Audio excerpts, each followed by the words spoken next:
why Job's wife didn't die in the Bible? Job's wife, the devil makes a deal with God. Here is your child, Job. I bet you I can get him to curse you. They make a deal, and God tells him what? You can do or take anything you want to Job. Just don't take his life. And so the devil says deal, and then he takes his kids, his finances, his servants, livestock, and then he's cursed with what? Boils? And his friends and his wife are like, God has clearly abandoned you or punishing you. You should curse him. I know there's an old joke where a lot of people say, how bad was she that the devil let her live? Clearly, she was not a good person. Wrong. The devil didn't take Job's wife because he couldn't, because her and Job had a covenant. They were one in God's eyes. And if the devil couldn't take his life, couldn't take hers. That is the power of a covenant. Now, in the Bible, there are multiple kinds of covenants. Abraham had one with God, but marriage covenant, this is why we have a ceremony. This is why when God created a woman's body, he gave us a place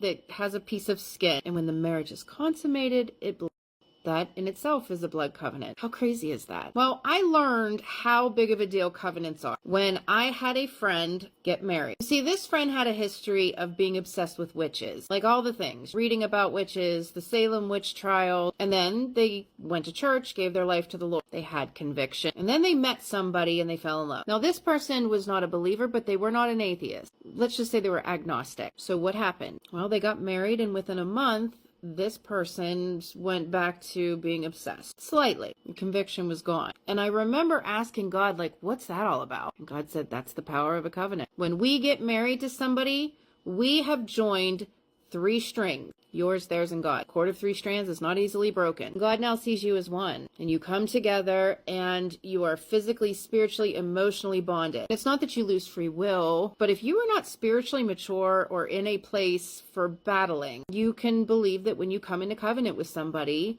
you've now come into legal rights with whatever's going on there. Last thing I want to say about Job, and then I'm done. So many people will say, I'm like Job from the Bible. I'm being punished, or God abandoned me, or there's a deal, because they're in a season of suffering and pain and sorrow. Now, while I'm all about anybody saying, I'm like so-and-so from the Bible, as long as they're a righteous person, you have to still remember that Job glorified God. He gave him praise in his suffering. The more the devil took, the more that Job gave God glory. So you can't be like Job if you're not glorifying God in your suffering. Anyway, next up, I want to talk about this scripture because it's a good one. I have a story.